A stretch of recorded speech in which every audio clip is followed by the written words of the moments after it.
Hi everyone, my name is Heather and I'm the person behind Happy Puppy Truffles. Today I wanted to share with you guys a book or magazine review by sharing with you the latest edition of Origami magazine from the Nippon Origami Association, or NOA.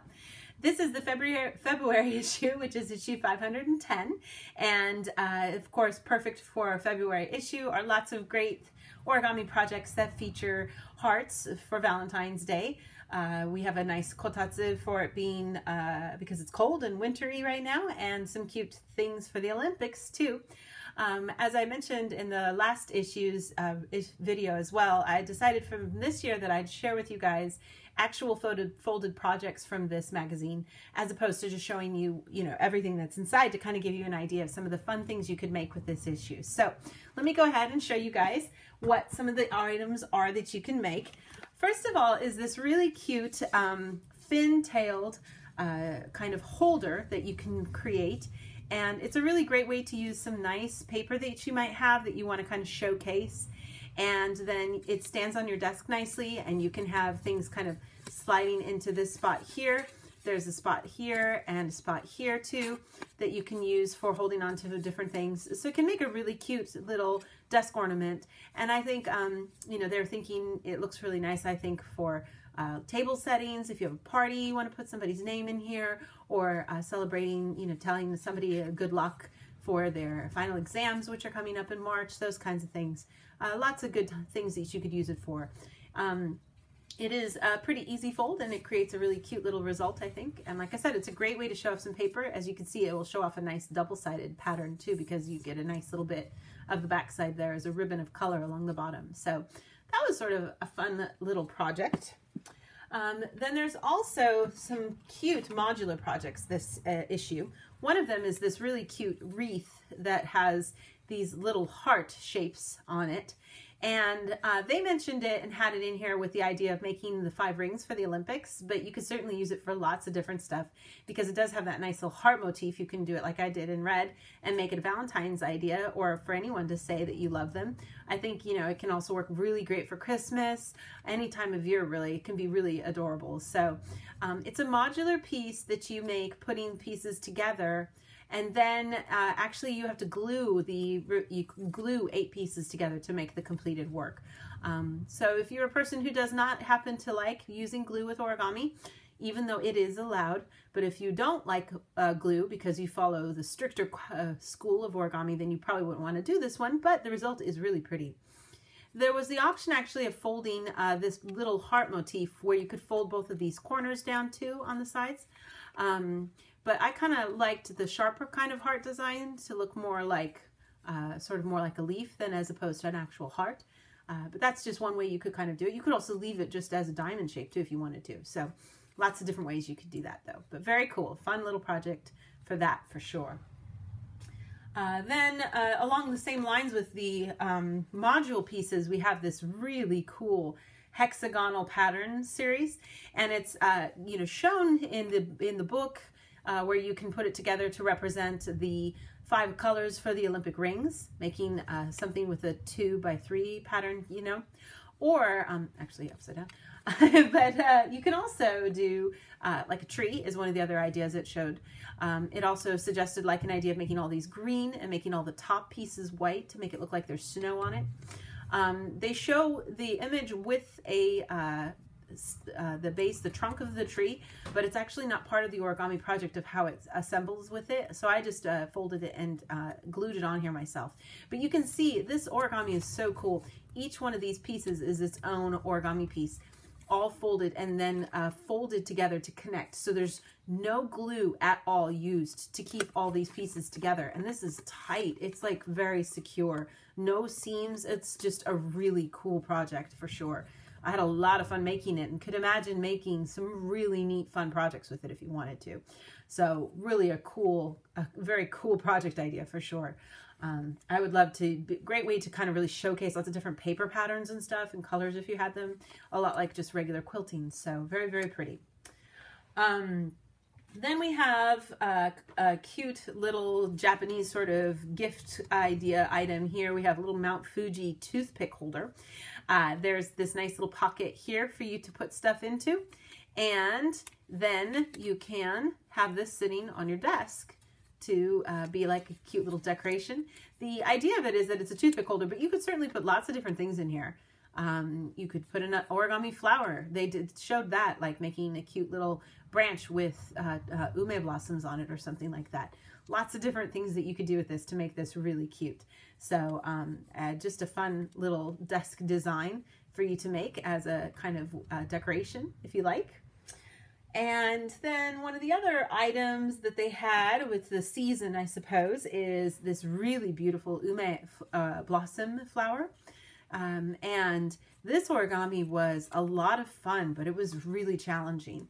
And I really like the result. It's just such a beautiful flower. I do have to say, though, that I didn't fold it completely the way that it's suggested in the book, because the directions, I think, were maybe, I would say, a little out of order, because I did all of this assembly on the outside and caused it to cup. And then there was still a lot of folding to do in here. And maybe because you need it all kind of scrunched up like this, that they wanted you to do it that way. I don't know. It was really too challenging to get all of this folded down the way that it needed to be. And I was kind of working with a time crunch to get stuff done. So, but what you wind up doing is folding down the pink that's remaining to kind of basically essentially disappear. And then you get these little pieces here to be able to be twisted and folded together to kind of twirl more into even smaller pieces than I have them now to represent sort of the inside of the flower. But very cool flower. I really liked this one. It was a lot of fun. Very challenging, though. You do need to kind of be a little more advanced origami folder to be able to pull it off. So, but the result is so pretty. What a pretty flower. So definitely one I'd recommend to you guys for sure. And then, because we're still dealing with cold weather, perfect thing that's part of the Japanese home is a kotatsu. And this is a little low table that has a heating unit underneath it. And then this part here is made out of cushion. And basically people sit then on these tiny little chairs like you see here. And you sit on those chairs and relax at the kotatsu. And the kotatsu itself is made with a larger piece of origami paper. And then you can make this other piece, this solid color that is like usually a piece of vinyl board or wood that goes on top of everything. And that's what makes everything not shift around and move too much. And then you can eat or have snacks and drink and tea. Or the classic, eat some tangerines, mikan. That's a classic thing to enjoy under a kotatsu with a little kitty nearby. And I have Hello Kitty there. So this is a really fun and cool origami. I think the result of it is just really neat. And then these little chairs are adorable too that go with it. Not too hard to fold, but you do need a bit of glue to keep this from popping open. If you don't mind it just being like kind of popping up a little, then you don't need to use the glue. You could probably try really hard to create a really solid crease here that might keep it, but it will probably still pop open just a little bit. So I didn't want mine opening at all, so I just put a little bit of glue there to keep it secure. Made 2 of those, so it'd make a nice little set. You could put, your little dolls on here and make a little setup with that. So very adorable project for sure. If you like those kinds of things, you can use lots of really pretty patterns for the kotatsu itself. It can turn out really nice. So, and then the last couple of things I wanted to share with you guys were stuff that's perfect for the Olympics, because the Olympics are going right now in South Korea.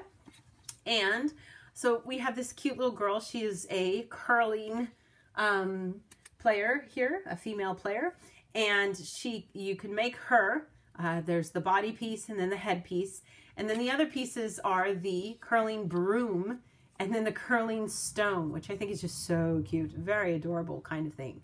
So you could easily make this just like by itself by kind of connecting the broom to her hand with a bit of glue and create sort of a little setup if you wanted, or you can arrange it on a shiki and make it like a display artwork origami like we do sometimes. So lots of fun ways that you could use this. I think this would be really cute if you made some special like greeting cards for people around this time of year, or if you were having a Olympic viewing party, then you could have these on the cards. Lots of cute fun ways that you could use these pieces for sure. So, and these dolls are featured in a lot of these kinds of in the origami magazines sometimes, so you do get a chance to make them, and I think they're just a really cute fun project that makes a really adorable sort of little posable doll, because you can kind of play around with where the legs and the arms are by the different ways and angles that you fold stuff. So super cute. I like her. So very, very adorable for sure.